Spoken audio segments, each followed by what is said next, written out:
Bem-vindos à Voz do Veterinário, o seu podcast de medicina veterinária. Com Hugo Lopes. Olá a todos e bem-vindos a um novo episódio do podcast A Voz do Veterinário. Hoje temos connosco o Dr. Joaquim Henriques, que nos tocou o tema de o que há de novo na oncologia veterinária. As doenças oncológicas encontram-se entre as causas de morte mais comuns entre cães e gatos com mais de 10 anos. À medida que empurramos as fronteiras da esperança média de vida dos nossos animais, maior a incidência de doenças oncológicas. Tal como na medicina humana, e muitas vezes a reboque desta, a oncologia veterinária é também uma das áreas com maior desenvolvimento científico nos últimos anos. Para nos falar sobre este tema e sobre os seus últimos desenvolvimentos, convidámos o Dr. Joaquim Henriques, pioneiro nesta área em Portugal, doutorado em biomedicina, investigador da Inova for Health, da Nova Medical School e atualmente médico veterinário dedicado exclusivamente à oncologia médica e cirúrgica no Anicura Atlantic Hospital. Bem-vindo, Joaquim. Como estás? Tudo bem? Muito bom dia, muito obrigado. Faltou só dizer que também sou professor na Universidade de Lusófona. Pronto, ainda bem que foi corrigido. Que é importante. No outro episódio é uma biografia mais completa. Muito bem.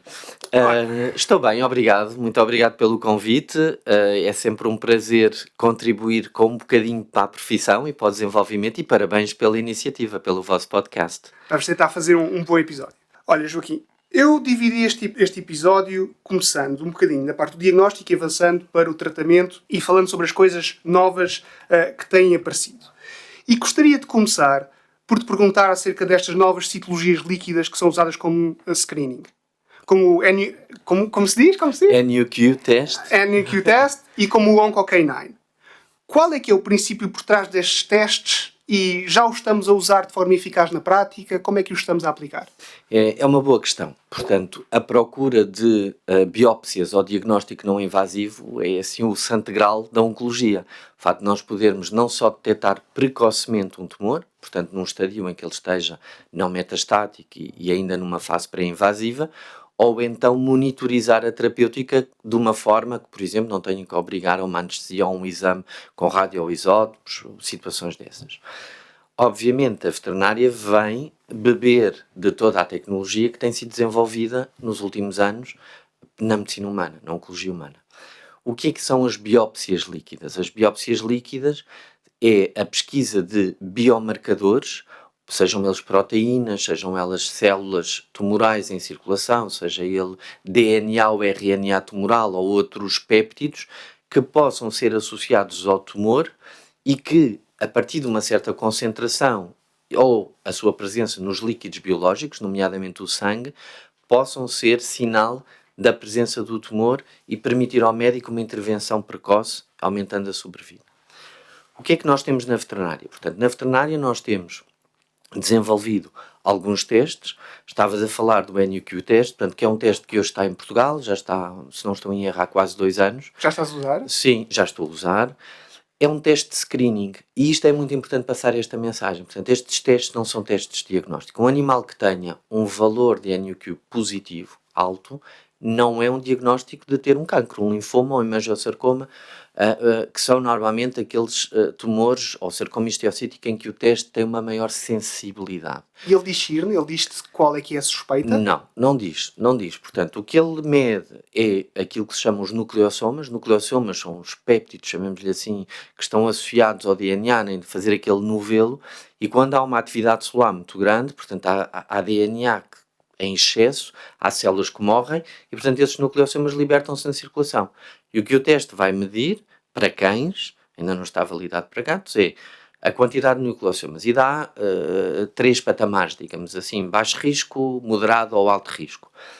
E nós sabemos, pelos estudos que foram feitos, que os doentes oncológicos, veterinários, os cães, com osteosarcoma, com outros tumores sólidos, têm baixa probabilidade de ter nucleossomas elevados, portanto, mas os cães com linfoma, que é um grande indicador, com hemangiosarcoma e com sarcoma histiocítico, têm normalmente um número alto de nucleossomas. Isto quer dizer que se eu tiver um animal que tem uma adenopatia multicêntrica, que o diagnóstico citológico é um NIN, eu posso, eventualmente, de uma maneira menos cara, menos dispendiosa e menos invasiva como a biópsia, tentar perceber se é um doente de alto risco. Estratifico. Isto é, não vou dizer ao tutor, porque tem um NUQ positivo, que ele tem linfoma. Não posso. O que eu posso dizer é, é muito suspeito que haja algo neoplásico, então vamos para a biópsia. Portanto, justifica aqui uma invasão. A outra situação que podemos usar é para monitorizar a doença. Imagina o cão A vem e tem um linfoma multicêntrico. Nós fazemos uma medição do nível de nucleossomas, tem X, eu vou fazer quimioterapia, o animal entra em remissão e eu vou monitorizar ao longo do tempo, mensalmente, cada 2 meses, o valor de base. Tem valor quantitativo. Quantitativo. Se esse valor aumentar, é suspeito, mais uma vez é um screening. Eu fiz um artigo sobre isto na Veterinária Atual há uns tempos atrás, que é interessante, mas é suspeito de o linfoma poder estar a aumentar. Porquê? Porque situações de doenças inflamatórias, nomeadamente em animais idosos, podem também aumentar os nucleossomas. Portanto, quando tu tiveres situações inflamatórias, infecciosas, portanto, se tiveres um cão com leishmaniose e tiveres uma atividade, uma adenopatia, tu podes ter um valor de nucleossomas aumentado. Portanto, o NUQ teste é uma coisa que está disponível hoje em dia em Portugal, é fácil, mas tem que ser interpretado com este cuidado. Está bem? Portanto, não é um teste diagnóstico, não tem um valor de uma citologia, de um par, não é? De uma clonalidade em que tu tens um teste positivo, a clonalidade tem uma sensibilidade e uma especificidade acima dos 97% e que te diz este gânglio tem uma população neoplásica que é um linfoma. O NUQ diz-te, atenção, vá aprofundar o seu diagnóstico porque isto pode ser tumoral. E eles depois têm essas árvores de recomendações que eu já as vi. Têm. E é preciso sentido crítico, então, porque depois aquilo também é aplicado a diferentes raças em diferentes alturas, não é? Assim. Basicamente é uma estratificação de risco que aquilo faz. Que é um passo muito importante na veterinária. Na medicina humana, eu costumo dar um exemplo aos meus clientes e alunos. Antigamente, o tumor de mama na mulher era tratado como tumor de mama SPP, chamemos-lhe assim.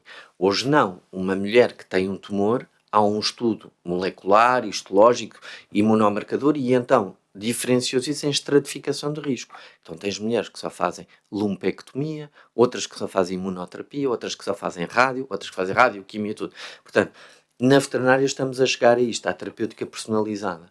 E isto é muito importante. E eu aproveito, não sei se posso, Claro, podes. Falaste no Onco9, o OncoCanine já não está disponível, portanto a partir de março, porque não teve fundos suficientes para se desenvolver, já não está a oferecer esses serviços, mas temos outros serviços que são coisas que recorro às vezes, que é a parte, nós temos a Imprimed para os linfomas, que tu podes enviar uma amostra e eles dizem quais são os fármacos a que aquele tumor é sensível. Portanto, em vez de começares com um CHOP, com um COP, podes tentar perceber quais são os fármacos a que aquele tumor é mais sensível. Porque isso tem a ver com os receptores, não é? Tem a ver com a biologia tumoral. Não é? Os tumores não são todos iguais, nem leem livros, nem artigos, não é? Portanto, eles comportam-se. Temos aquilo que é o trend tumoral, sabemos que é um tumor com estas características, mas temos sempre os outliners. E, portanto, o facto de termos a priori, que é o que fazem na medicina humana na Champalimau, por exemplo, às vezes até incubam nos peixes de zebra e depois vão testar o tumor para vários fármacos e dizer, olha, este fármaco é muito mais sensível a este tumor, é mais sensível a este fármaco que ao de primeira linha descrita, então é para este. E depois tens outra coisa, tens também um serviço, isto tudo na América do Norte, em que eles te oferecem todo o perfil mutagénico do tumor.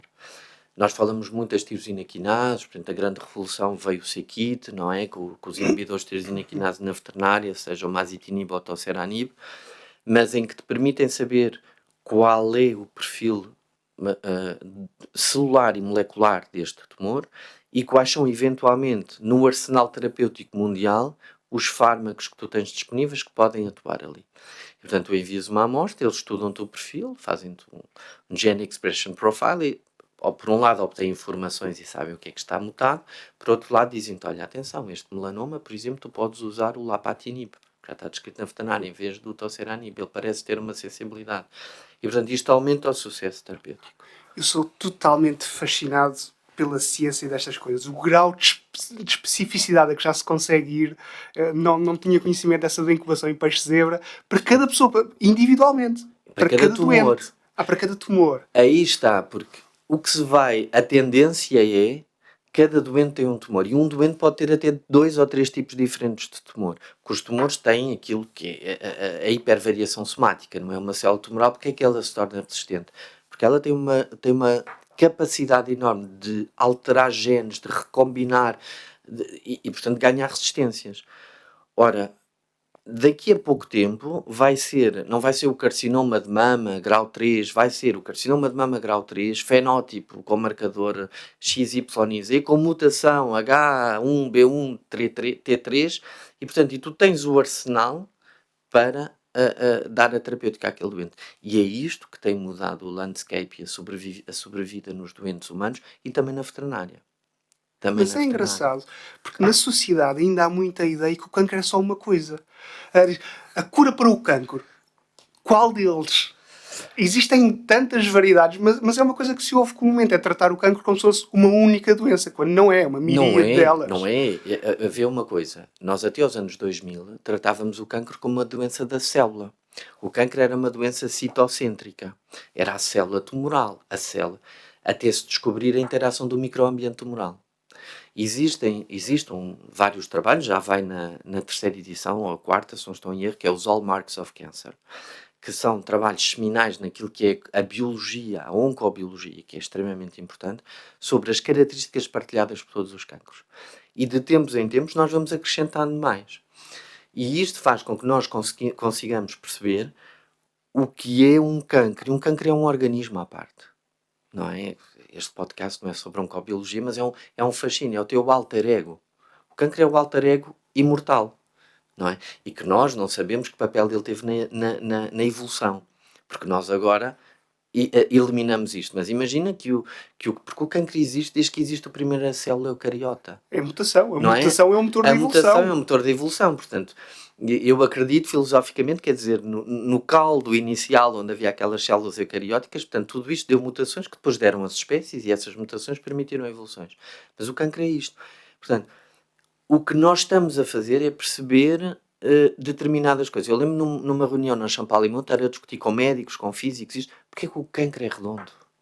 Não é? A maioria dos tumores são redondos, não é? Pois tornam ali, mas há a maneira como ele interage também com a física. Porque durante muito tempo foi só a química nós tratávamos com química. E deve ter a ver com maximização da área de contacto. Mas tens outras coisas como a eletroquímica hoje em dia que tu destabilizas só as membranas celulares com correntes elétricas, não é? E que, por exemplo, mudou o paradigma da terapêutica do carcinoma das células escamosas, ou de tumores locais, ou de cicatrizes. A rádio hoje em dia também evoluiu tanto que deixou de ser uma rádio tão inespecífica, com o cobalto, os velhos tempos, para termos aqueles beams de prótons de alta energia que conseguem poupar todos os tecidos à volta e conseguem ter uma atividade tumoral, ou seja, tu consegues fazer one treatment, one shot, coisa que antes tinhas que fazer terapêuticas em 10, 12 tratamentos. E com uma eficácia tão boa, porque quando tu fazes 12 tratamentos de radioterapia, 16, o que for decidido, tu entre tratamentos dás possibilidade ao tumor de ganhar resistência, de se reorganizar.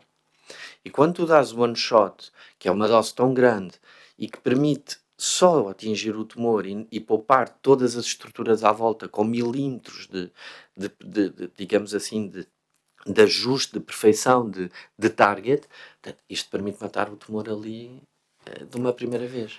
Voltando um bocadinho atrás, porque como eu disse, as conversas são como as cerejas, vêm umas atrás das outras, uma pergunta muito rápida.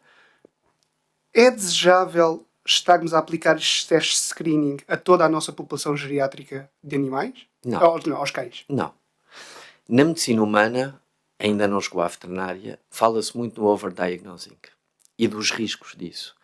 E eu acho que somos todos vítimas disso, ou podemos ser vítimas. Porque imagina, tu, a partir dos 50, tu começas a fazer testes de screening. Eu já entrei nessa idade, não é? E, portanto, mas obviamente existem guidelines na humana muito bem definidas, pelos consenso, e que dizem um doente a partir dos 50 anos faz uma colonoscopia 3 em 3 anos. O que acontece aqui é que tu imagina, tu tens um cão de 7 anos, que normalmente o NUQ recomenda a partir dos 7. E tens um screening, fazes-lhe um teste e ele tem... raças a partir dos 4, acho eu. Dos 4, os sim, bulldogs, as raças de grande risco, sim. Não é? Pronto, mas estamos a falar de uma população em geral. Mas sim, mas imagina, então vamos para esses cães de 4 anos. E esse cão de 4 anos tem um aumento. Esse cão vai passar, se não for bem triado e interpretado, vai passar por uma série de exames. Imagina, quantos cães numa ecografia tem nódulos hepáticos inocentes. Tem num TAC nódulos torácicos inocentes. Todos. Ora, se procurarmos bem, no cão todo, e no se lugar tu todo. vais criar uma ansiedade a um tutor, sobretudo se for um tutor que queira, tu vais passar esse cão por exames, por endoscopias, por picar, por isso, por coisas que não vão ser diagnósticas e que vai promover um sofrimento, aí sim, do overdiagnosing e do overtreatment. Porque depois o que é?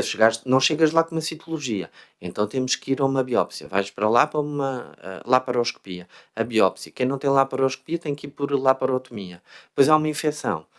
E, portanto, isto tudo tem que ser interpretado com muito cuidado. Eu acho que o que tem que se fazer é, na presença de sinais clínicos, nós fazemos um screening.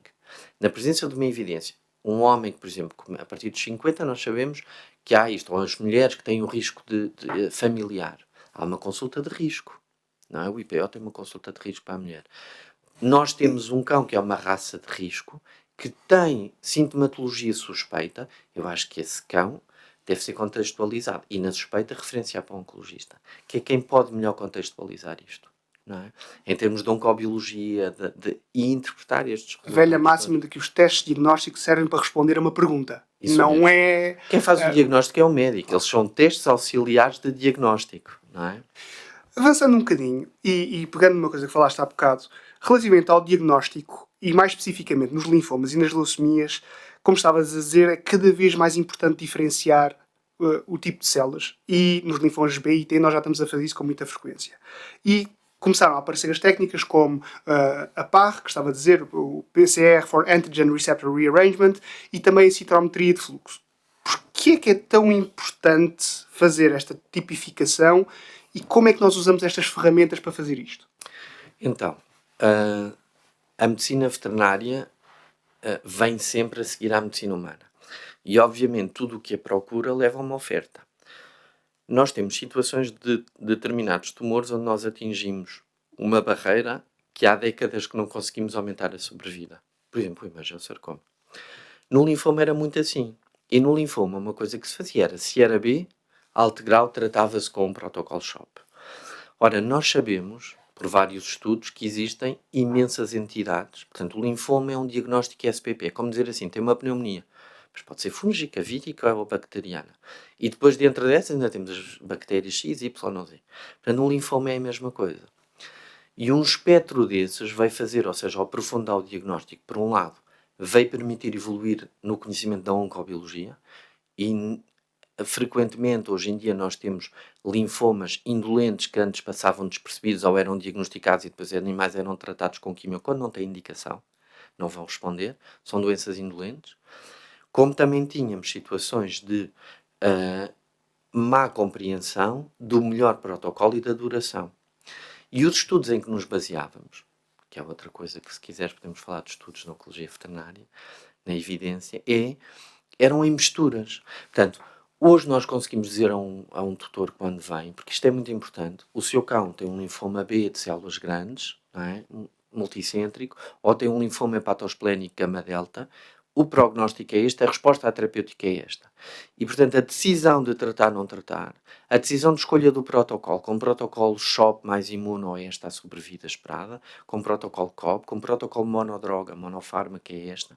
Portanto, isto permitiu-nos ter uma profundidade de conhecimento que é muito importante. O PAR veio confirmar esta muitas vezes, deste diagnóstico dúbio, porque os linfomas podem ser difíceis de diagnosticar.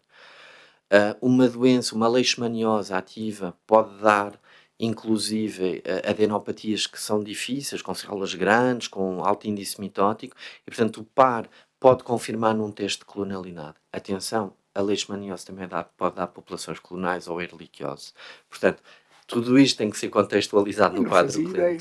Sim. Portanto, tu podes ter um PAR positivo. Depois, outra coisa que tem que se pedir ao PAR, que é, e isto, como clínico, mas também eu tenho um background de investigação médica que me ajuda muito, tu quando envias um teste genético, o laboratório tem que dizer se tinha DNA. Porque o facto de dizer que o resultado é negativo porquê? Porque não havia DNA suficiente para fazeres a tua técnica, porque o controle positivo marcou como esperado. Qual era a qualidade do teu DNA? Tu, se tiveres uma amostra de DNA de um linfoma que está todo fragmentado, Ora, nós aprendemos na escola, na faculdade, como é que é feito. As polimerases não se ligam. Ora, vai dar uma reação negativa, não é? Mas o negativo pode ser negativo porque verdadeiramente não há uma população clonal, ou verdadeiramente porque o meu DNA que eu enviei não presta, ou porque as minhas condições de técnica, quais foram os primers? Houve um housekeeping gene que foi amplificado também, que é o nosso controle positivo. Tu, quando fazes uma reação de PCR, tens que ter um controle positivo que é a actina, por exemplo, que é um gene que está em todas as células. E aquele gene também tem que ser amplificado. Se aquilo não amplificou, a tua reação não foi bem feita. E, portanto, toda esta interpretação. Desculpa, interrompi-te, mas... E lembra-me só agora de uma questão. E tu tens conseguido ter uma boa resposta de parte dos laboratórios em Portugal no acompanhamento das coisas novas? Com alguns, sim. Há laboratórios que vão acompanhando. Eu acho que ainda há um trabalho a fazer de comunicação entre quem usa e quem oferece o serviço e, sobretudo, na interpretação diagnóstica. Porque este conhecimento de técnicas tão avançadas tem que ser feita uma formação correta ao médico veterinário de família. Eu não gosto de chamar generalista, é aquele veterinário, chamemos-lhe assim, mas médico veterinário que está no consultório no dia-a-dia, que pede estes exames e que obviamente podem ser resultados, e eu recebo frequentemente e-mails, contactos de colegas que têm dificuldade em interpretar. É normal, porque são técnicas muito complexas, como a citometria de fluxo. Não é? A citometria de fluxo permite fazer duas coisas. Tu teres um fenótipo mais aprofundado desta célula.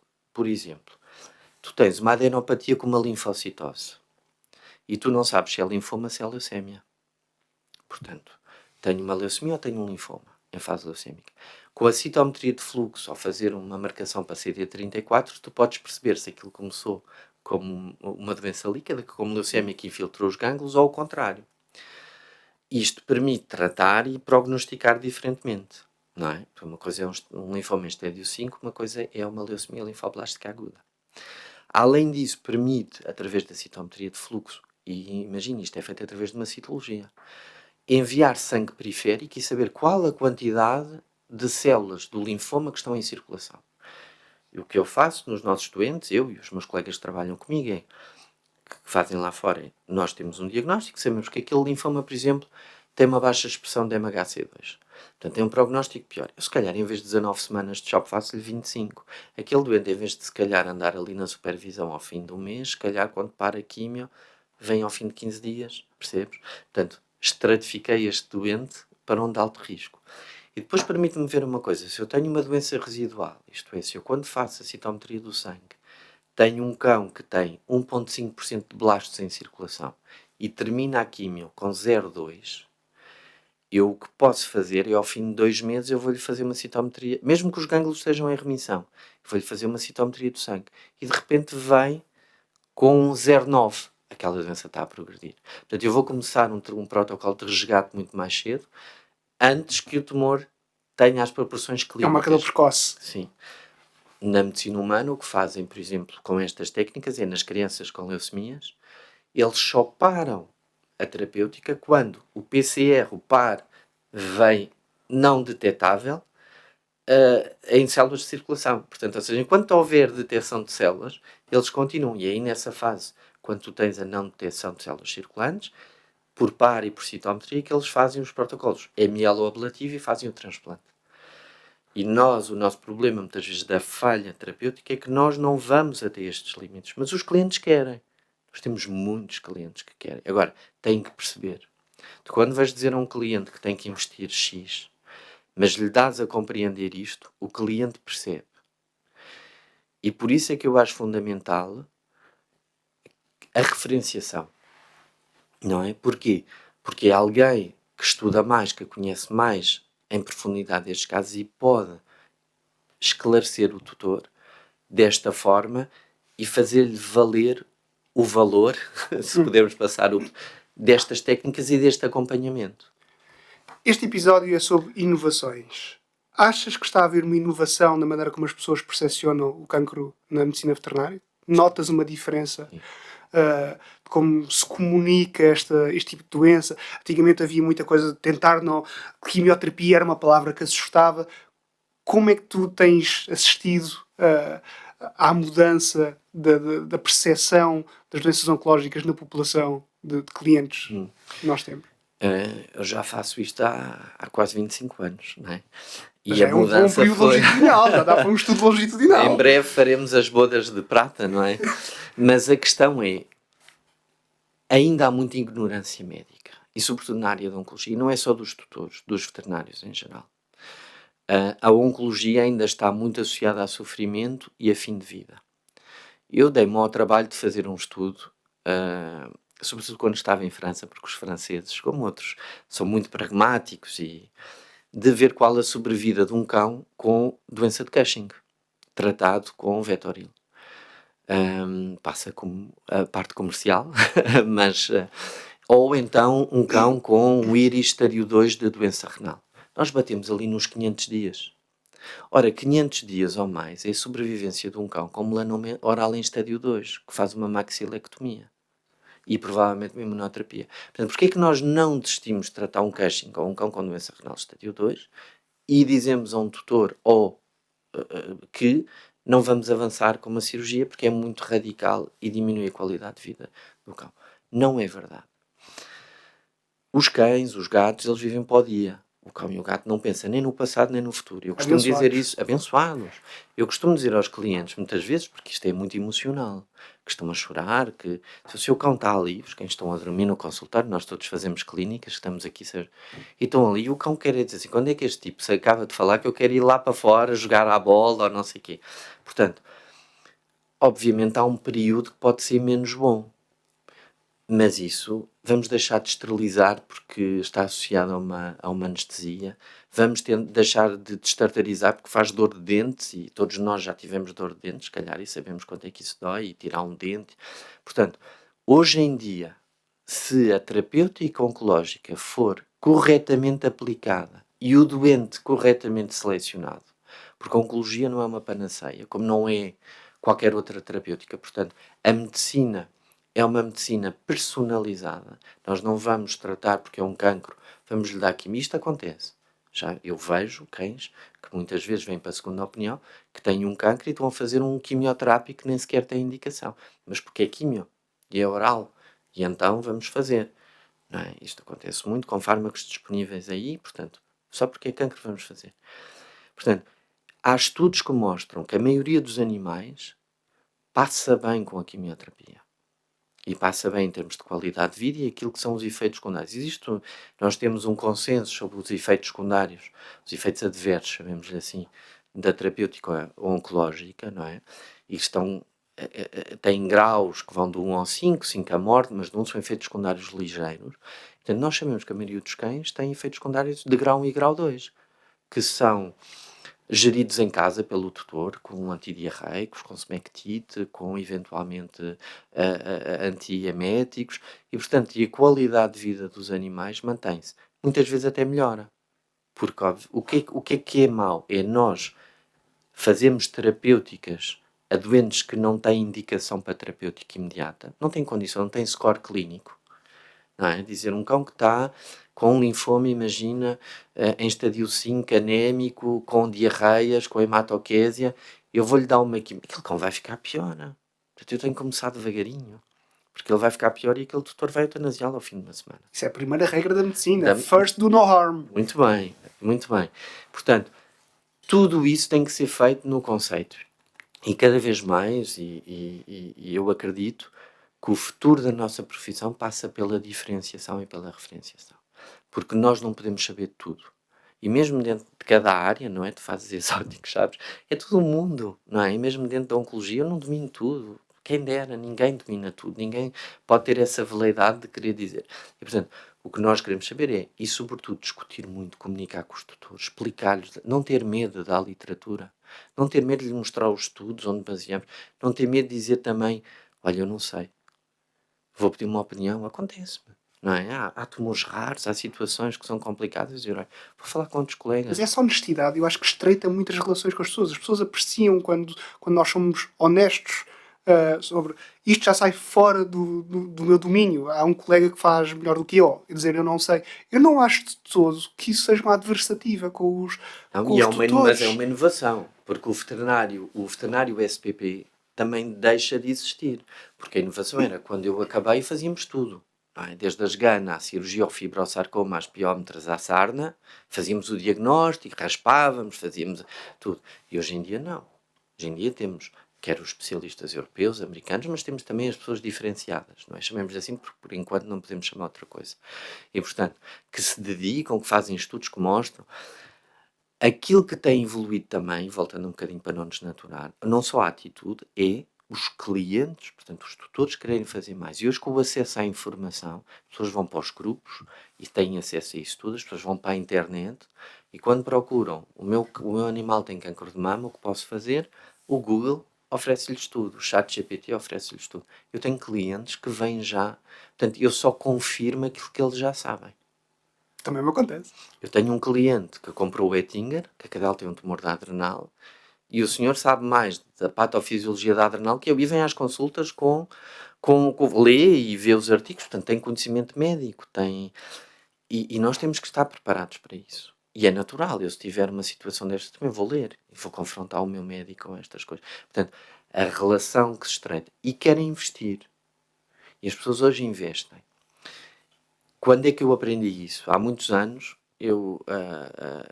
uma colega referenciou-me a uma senhora com uma gata que tinha linfoma nasal. E hoje tem que se ter muito cuidado com o que se diz, não é? Mas era uma senhora atípica viúva portuguesa, portanto, toda de negro, com o seu lenço na cabeça, enlutada, coitadinha. E trazia uma gata com linfoma nasal e eu disse-lhe de uma maneira simples, já não me lembro o seu nome, chamemos-lhe Maria, sabe, olha, há um tratamento que pode dar aqui uma maior esperança de vida, mas nós não temos cá em Portugal, é uma coisa, está a ver quando vai fazer raio-x, as chapas, sim, aquilo vai-se fazer, mas... E tu pensas, e que é uma coisa que tens que pensar, tu tens que dizer tudo aos tutores. E aquela senhora virou-se para mim e disse, doutor, quanto é que isso custa? E eu disse, e além escudos. Só doutor, vou-lhe pedir um grande favor. O doutor consegue-me arranjar alguém que leve a gata lá? Olha, éramos 3, ficámos 2, eu não vou deixar a gata sem tratamento. E aquela gata foi fazer radioterapia. Ora, se eu olhasse para aquela senhora, é aquela coisa, não daria nada por ela, achava que não ia fazer nada. Portanto, a inovação é dizer aos clientes, isto é tudo, é a panóplia de coisas que podemos fazer. E hoje pode-se fazer muita coisa. Os clientes viajam, os clientes vão para todo lado, os clientes mandam vir. Não é? Os clientes fazem forcing, lobbying das empresas farmacêuticas para conseguir. Tenho uma cliente americana que tu não imaginas o que ela tem feito junto da administração americana para conseguir um medicamento para a cadela e vai conseguir. Nós estávamos a falar quando estávamos em off, o nosso dever é informar. Não temos o dever de decidir. Não é? Não temos. Mas de informar é sem dúvida um dos nossos deveres. Avançando um bocadinho, a minha próxima pergunta não tem a ver com uma inovação tecnológica, tem a ver com uma alteração na disponibilidade. TAC não é de todo uma técnica nova, dos anos 70, se não me falha a memória, 70 ou 80, mas agora foi a sua grande massificação. Faz sentido nós ainda estarmos a usar o raio-x tórax para avaliar a progressão da doença oncológica quando o TAC já está tão disponível? Faz. Sabes que o TAC, ou a TAC, nós neste momento temos, por exemplo, muito TAC disponível para diagnóstico, mas a TAC neste momento é uma técnica terapêutica. Eu faço radiologia de intervenção em oncologia e faço biópsias de TAC guiadas ou faço termoablações de TAC guiadas de tumores e, portanto, a TAC tornou-se também um instrumento de ação terapêutica. Tu podes usar a TAC, desde que sejam máquinas preparadas para isso, para ir a um tumor pulmonar através da pele, portanto, com uma pequena incisão, introduzir uma agulha de radiofrequência.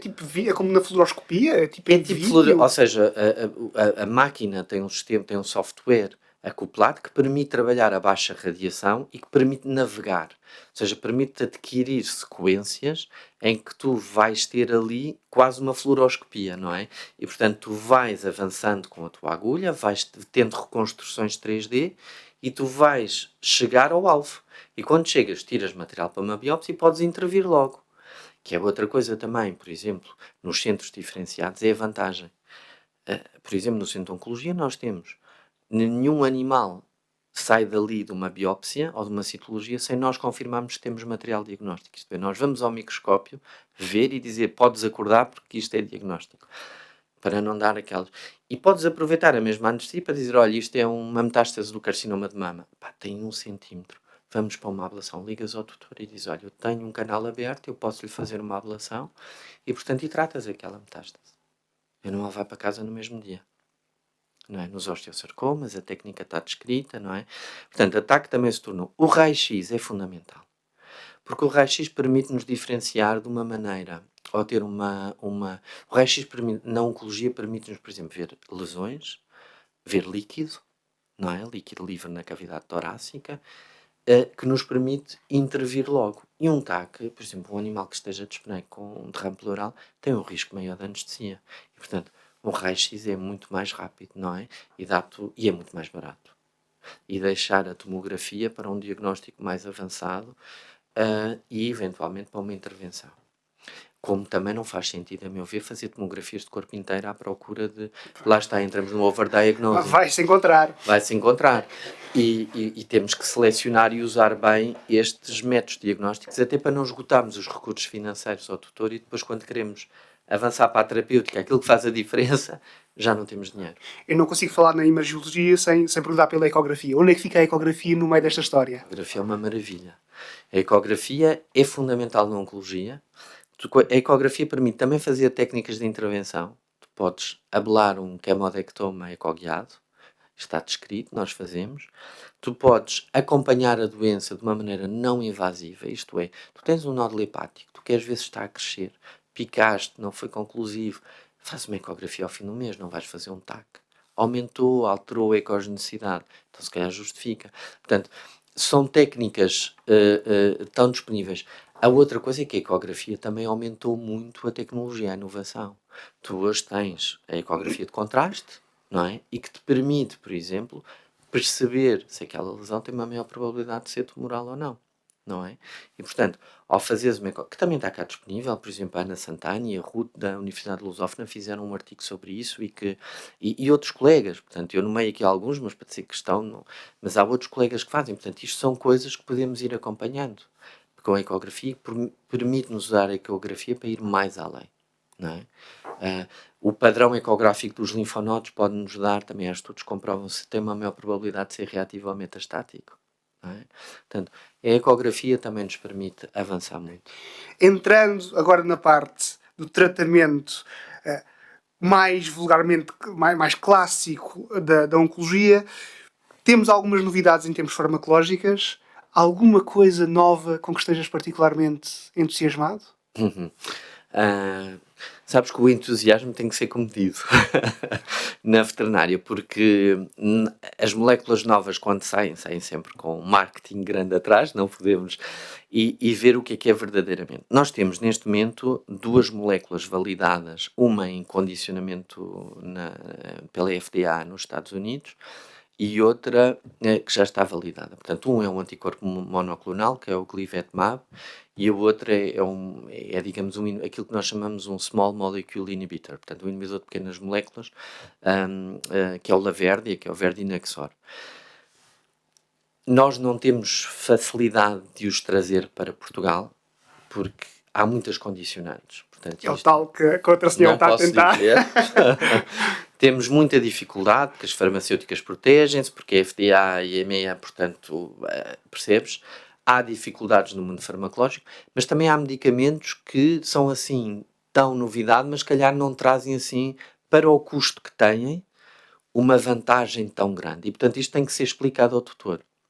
Nós temos que explicar ao tutor que o facto de investir num medicamento, quais são os resultados expectáveis, não é? E, portanto, esses resultados expectáveis, os efeitos secundários e tudo isso. Portanto, esses 2 medicamentos são... Há outros medicamentos que nós estamos a falar, mas são medicamentos humanos, e, por exemplo, falo num recentemente que é o Lapatinib, que há estudos já no cão e que parece ter uma vantagem no tratamento de alguns tumores, nomeadamente nas células de transição. Estamos a falar Só que aí atrás, o Verdinexor que me estavas a dizer é para linfomas, não é? É para linfomas, sim. Portanto, é só para linfomas, enquanto, por exemplo, o Glivetamab é para mastocitomas e melanomas, não é? E, portanto, Aquilo que, e o Verdinexor, a vantagem que tem é um comprimido, portanto 2 vezes por semana, para muitos tutores que não querem levar o cão às injeções ou à químio. Agora, tem as vantagens e desvantagens, portanto o produto muitas vezes é tailor-made. Tu dizes assim, ele até é comercializado, diz para quem não quer fazer químio ou para fazer antes de ir à químio. Tudo isto é possível, agora tem é que explicar ao cliente, não é? Tudo isto tem que ser discutido, porque são medicamentos que são caros e tem que se saber qual é o custo-benefício de utilização destes medicamentos. Como na medicina humana, tu tens medicamentos que custam uma fortuna aos contribuintes e tem que ir a decisão médica, portanto, não pode ser o médico só a decidir e dizer, não, vou usar neste doente, este medicamento custa 5.000 euros por dia neste doente. Não, vai uma junta médica e que diz, neste doente pode ter um benefício clínico. Casos monoclonais, não é? Os É desde que são monoclonais tailor-made. porque na oncologia temos vários endpoints, nós chamamos de endpoints, e depois isto seria aqui uma grande discussão, mas nós neste momento falamos do benefício clínico. O benefício clínico na oncologia pode ser ou uma doença estável ou uma remissão parcial, não é? Isto é, o doente pode viver mais tempo sem que o tumor progrida, ou o tumor diminui, progressão parcial, 30%, 25%. Portanto, isto é uma grande vantagem, se pensarmos que um doente pode viver muitos anos só tomar aquele comprimido e que o tumor não evolua e que também não compromete a qualidade de vida. E por quanto tempo é que esse benefício clínico se mantém? E qual é a taxa de resposta? O tempo livre de doença, não é assim que se chama? Não, o tempo livre de doença é outro endpoint. O tempo livre de doença é, por exemplo, na cirurgia, tu imagina, quando fazes um fibrosarcoma no gato, tu removes, é o tempo que o animal tem sem tumor, depois de lhe teres tirado a R0, até aparecer novamente tumor. Não é? O tempo livre de doença. Ou quando tens uma remissão completa, fazes uma químio, tens uma remissão completa, já não identificas tumor, portanto o tempo que vai desde o fim do tratamento até aparecer outra vez. Portanto, isso é o tempo. Na oncologia temos vários, e os vários estudos avaliam coisas diferentes, por isso é que às vezes é importante. E neste momento estamos a falar de benefício clínico, não é? Em alguns medicamentos que são importantes, não é? Nenhum deles associado à remissão completa nestes novos medicamentos. Depois podem ser usados em combinação com outra terapêutica. E é este o futuro, é esta a grande inovação. Porque tu conheces a biologia do medicamento, a sua farmacologia, a sua modo de ação e podes complementar. Por exemplo, temos hoje protocolos para mastocitomas que usam a vinblastina, a lomostina e o toceranib. Não é? Portanto, aumentamos o nosso arsenal terapêutico e podemos usar isso. Protocolos para o linfoma, em que usam o CHOP tradicional, mais a imunoterapia e, eventualmente, mais um destes inibidores. Obviamente, isto vai aumentar o nosso arsenal terapêutico. E vai aumentar, vamos atacar o tumor em várias frentes e aumentar a resposta e aumentar a duração da resposta. Precisamos de mais evidência. Que é uma coisa que, por exemplo, nos estudos veterinários, começa-se agora, mas na medicina humana tu tens um medicamento e tu tens 20 estudos sobre o mesmo medicamento. Tens o estudo italiano, o francês, o português, o americano, o coreano, o japonês. Na veterinária sai um artigo e nós assumimos aquilo como saiu, está publicado, mais ninguém vê. A verdade é que quando se começa a fazer outros estudos, às vezes os resultados não são concordantes. E depois é daí que vêm as meta-análises. Não é?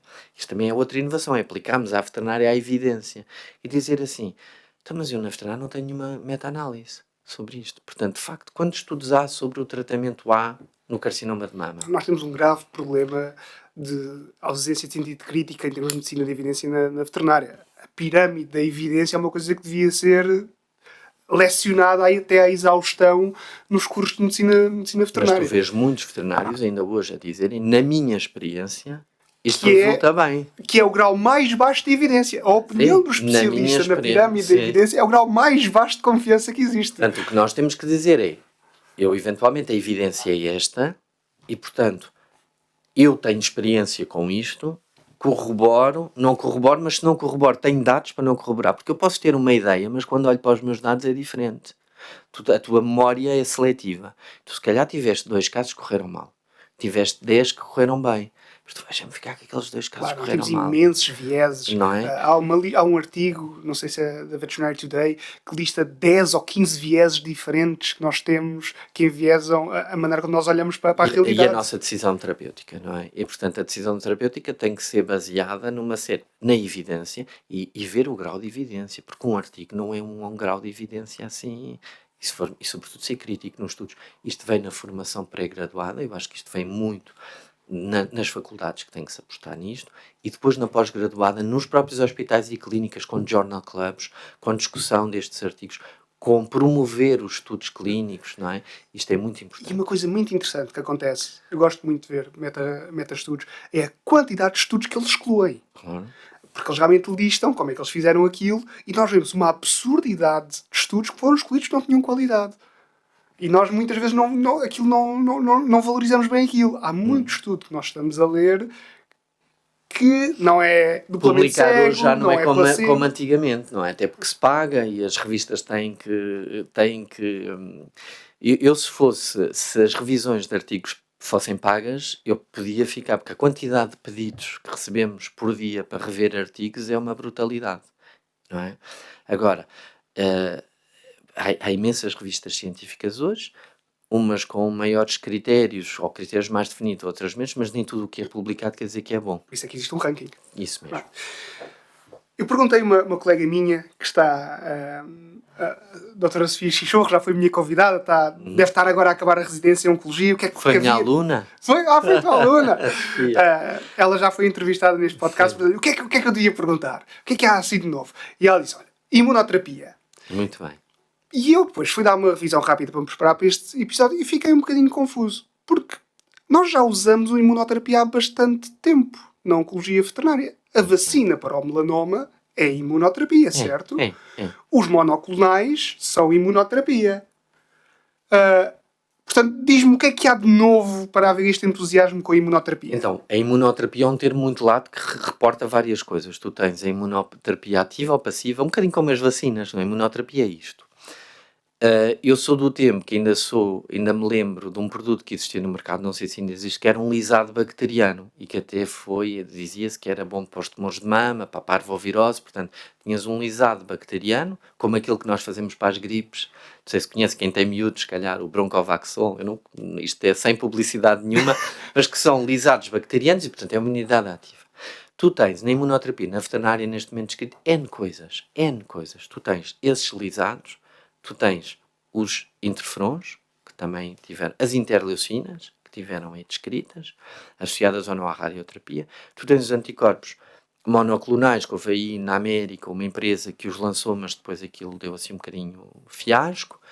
Tens, por exemplo, a imunoterapia para o melanoma, que nós chamamos de vacina, mas que é é transformar um animal num animal transgénico, ou seja, tens um plasmídio que codifica para uma proteína que só está presente nos melanócitos, e portanto que é proteína humana e que o animal vai produzir anticorpos e portanto montar uma resposta. Tens a imunoterapia com o heat shock proteins, a APAVAC, portanto que neste momento é a partir do tumor, tu selecionas o tumor, tu isolas essas proteínas através de uma técnica e tu administras, e que no caso do linfoma vem mostrar que aumenta o tempo livre de doença e a sobrevida total. Portanto, a imunoterapia é um mundo. Eu já fui do tempo em que havia, lembram-se em Portugal, aquele boom das pessoas fazerem células dendríticas e que iam para fora. Vocês são novos, mas para aí há 10 anos iam para a Alemanha e, portanto, iam fazer aquelas células dendríticas para tratar tumor. Era um negócio, não sei como é que isso está hoje, mas falou-se muito. E também surgiu para a veterinária. Portanto, nós escolhíamos sangue dos animais com tumor, enviávamos para a Alemanha e eles enviavam-nos um frasquinho onde aparentemente havia células incubadas com antigénios tumorais para aumentar isso. Portanto, já fiz disso tudo, continuo a fazer para os clientes. Portanto, há imensas coisas. Também já vi imunoterapia natural funcionar num melanoma num cão, em que na biópsia infectou, criou uma inflamação tão grande que o melanoma desapareceu.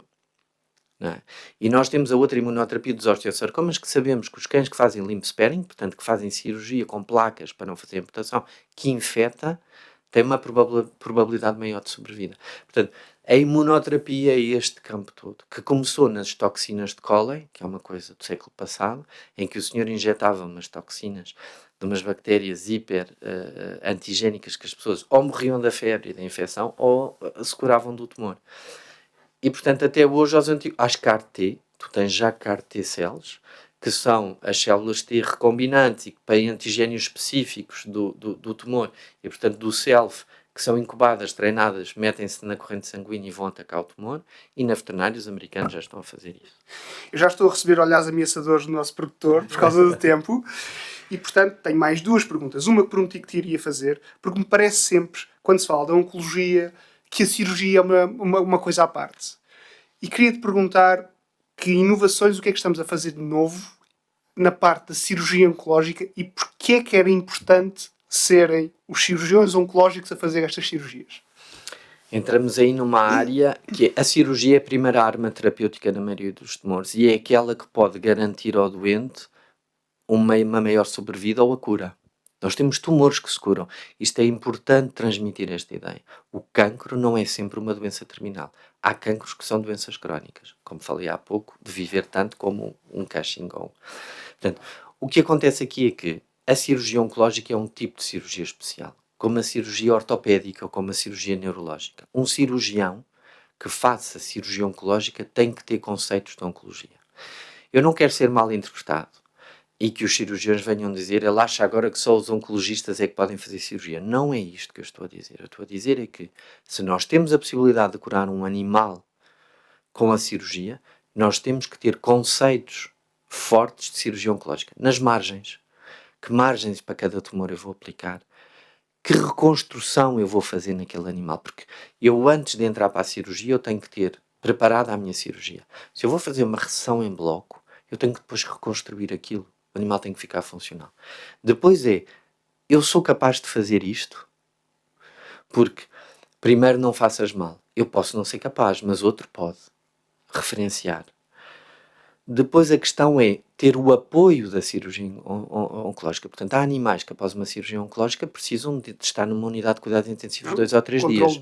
Controle de dor, em coma induzido, chamemos-lhe o que for. Por exemplo, e isto muda muito a abordagem. Portanto, a cirurgia pode ser feita por qualquer cirurgião que tenha experiência e conhecimentos suficientemente fortes para fazer o melhor e o state of art por aquele doente. Portanto, não é só por um cirurgião. Obviamente, um cirurgião oncológico, já existe esta diferenciação. Portanto, dizíamos do fellowship dos Estados Unidos, portanto, nós já temos o Jonathan Bray, temos o Joel Kirpenstein, que são cirurgiões veterinários que têm fellowship em cirurgia oncológica. Porquê? Por causa desta diferenciação. É importante ter esta diferença. Eu faço cirurgia oncológica e faço oncologia médica. E isto muda como pintas as margens, quando fazes as tuas linfangiografias, quando sabes onde é que vais buscar os gânglios. A cirurgia oncológica hoje não é só cirurgia sangrenta. Tu tens cirurgia oncológica por mínima invasão, a embolização tumoral. Nós hoje, está disponível em Portugal, nós podemos embolizar tumores. Portanto, nós vamos lá pela artéria femoral ou pela carótida, chegamos ao tumor e fazemos quimioembolização e não abrimos o animal. E isto para uma maioria de tumores, seja curativo ou paliativo. Tu tens um carcinoma nasal que sangra. O animal está com uma excelente qualidade de vida, portanto, tu podes embolizar aquele tumor, diminuis o volume e paras o sangramento. E isto já é o standard of care na medicina humana, não é? Portanto, tumores hepáticos, por exemplo, a embolização ou a termoablação, que podemos considerar cirurgia oncológica não invasiva, tem a mesma taxa de sucesso que a cirurgia aberta. E doentes que não são transplantáveis tornam-se transplantáveis porque as lesões curam-se e, portanto, recebem no fígado. Portanto, a cirurgia é o parente rico da oncologia. A cirurgia é fundamental. Mas se for mal aplicada, eu posso estragar tudo. Se eu for abordar um sarcoma sem planeamento, eu já não vou curar aquele gato. Mesmo que a seguir venham fazer uma cirurgia de revisão, é sempre muito mais complicado. Há trajetos, tu mexeste nos músculos, mexeste nas faixas. Portanto, tu ires lá uma segunda vez, a tua probabilidade de não conseguires as margens porque tens tecido contaminado é pior. Portanto, cirurgia ao parente rico deve ser feita por qualquer cirurgião que tenha os meios e o conhecimento de oncologia, porque são conhecimentos específicos. Pintar as margens, uma coisa que é importantíssima. Infiltrações com tinta, não é? Agora Com tinta, mas já se fazia há muito tempo, sabes? A questão é que quando tu vais lá fora, eu pinto margens. Azul de metileno, não era o que usava? Não, nós usamos tinta da China. Tinta da China mesmo? Azul de metileno é para fazer as linfangeografias. Sim. Mas a tinta da China de várias cores, há kits, não é? Eu tenho um kit e o que é que eu faço? Olha, quando a tinta me acaba e não chegou, os pontos cirúrgicos, eu dou um ponto na margem cranial, 2 pontos na margem dorsal e o patologista já sabe que aquele fibrosarcoma está orientado daquela maneira. E se é um tumor como um fibrosarcoma que se espalha, já viram, ou um tumor de mama, tu metes na mesa e aquilo perde a sua definição, tu tens que suturar a um cartão para que a forma fique fixa, como estava no organismo, senão as tuas margens vão estar inflacionadas ou mal determinadas por isso, porque aquilo descai, não é? Portanto, tudo isto é extremamente importante. E muitas vezes dar ao patologista esta indicação, olha, esta margem foi assim, isto é uma margem, isto é uma lesão suspeita. Porque temos lesões satélites, às vezes a margem está limpa e tu dizes, curei o animal, mas o tumor tem uma ilha fora da margem, tu vês uma lesão suspeita, então tu biopsia. Mesmo que tu tenhas feito os teus 3 cm de margem do mastocitoma, ou lá está uma lesão, tu tira e manda para a histologia. Não é um lipoma, pode não ser. Pode ser uma ilha do tumor que passou a margem. Entendes? Joaquim, estamos a chegar ao fim. Não vamos falar sobre radioterapia hoje. Vamos ficar a aguardar que a radioterapia comece a funcionar em Portugal para te convidar novamente para um episódio só sobre isso. Gostava de dar 2 minutos para dizeres o que te vier à cabeça sobre as inovações da oncologia portuguesa, para onde estamos a caminhar. São 2 minutos livres para dizeres o que quiseres antes de terminarmos. Isso é um perigo. eu vou pôr o que eu quero dizer aos colegas e às pessoas que nos ouvem, aos tutores dos animais, é que Portugal não está assim tão atrasado. Nós sofremos da síndrome de sermos pequenos, mas não é verdade. Nós hoje em dia, na oncologia, já conseguimos oferecer tratamentos a um nível que se oferece lá fora. E eu tenho a experiência internacional e vi lá fora, já estive no Reino Unido, já estive em Portugal. Para quem quiser dar ao seu animal um tratamento standard of care, e é possível, para os colegas que queiram. Agora, isso tem que vir da colaboração de todos. E a colaboração de todos passa em nós cada vez mais como classe estarmos unidos. Nós não termos receio de referenciar, não temos receio de discutir. Todos erramos, o receio do erro. Eu também erro. Portanto, todos erramos, mesmo se eu achar que fiz uma coisa mal, eu posso referenciar, não é grave. E julgar em equipa. Eu mando imensos doentes aos neurologistas, eu mando imensos doentes à medicina interna, à dermatologia, que são coisas que eu não domino. E, portanto, mesmo que seja um doente oncológico, pode ser uma manifestação diferente. Portanto, nós trabalharmos em grupo, a diferenciação, outra coisa que eu acho que a inovação traz é nós termos hoje em dia pessoas tão diferenciadas, sejam diplomados ou não diplomados. Nós temos pessoas tão diferenciadas no nosso país que podem trazer este conhecimento e ao mesmo tempo aplicar estas técnicas todas. E quando nos juntamos, quando trabalhamos em conjunto, conseguimos ser tão bons ou melhores que os outros lá fora. Não é por acaso que os países lá fora adoram os portugueses, porque nós fazemos milagres, nós trabalhamos, nós somos empreendedores, temos menos meios, mas em vez de nos dividirmos e fazermos clínicas, para termos mais meios, um ecógrafo melhor, um TAC, juntemos-nos e trabalhemos mais juntos. Então, eu acho que a grande inovação vai passar por trabalhar juntos, pela diferenciação profissional. Nós temos que ter diferenciação profissional. Nem toda a gente pode ser diplomado dos colégios, mas há gente diferenciada. Portanto, isso é uma inovação que tem que passar por as autoridades que regulam a profissão. E, sobretudo, por pensar grande. Porque é possível. É possível. E quando eu comecei nisto, há muitos anos atrás, o meu patrão riu-se de mim e eu comprei os primeiros fármacos, porque ele não queria investir na doxorubicina, ele achava que aquilo era... E fazia-se o quê? Cirurgia cortisona. E fazia-se vincrestina para os stickers. Hoje não vemos stickers, na altura. E era a olhómetro. O pastor alemão levava uma ampola inteira e um Yorkshire levava assim 0,1 também. Hoje em dia não. Hoje em dia a inovação acontece em Portugal e só é fruto da união de profissionais com capacidade e que desejam crescer, como há muitos na nossa profissão, e que isto tem que ser permitido. A ordem tem que fazer qualquer coisa para a diferenciação e para permitir nós estarmos à altura dos outros. Não consigo imaginar uma melhor maneira de acabar este episódio. Estaria na conversa mais 3 ou 4 horas seguramente. Foi um prazer. Muito obrigado. Até à próxima. Caros ouvintes, encerramos assim o nosso podcast de hoje, relembrando que esta é uma produção do Sindicato Nacional dos Médicos Veterinários e que a força de um sindicato depende do seu número de associados. Estão sempre convidados a juntarem-se a nós e a visitarem-nos. Bem-aja e até ao próximo episódio.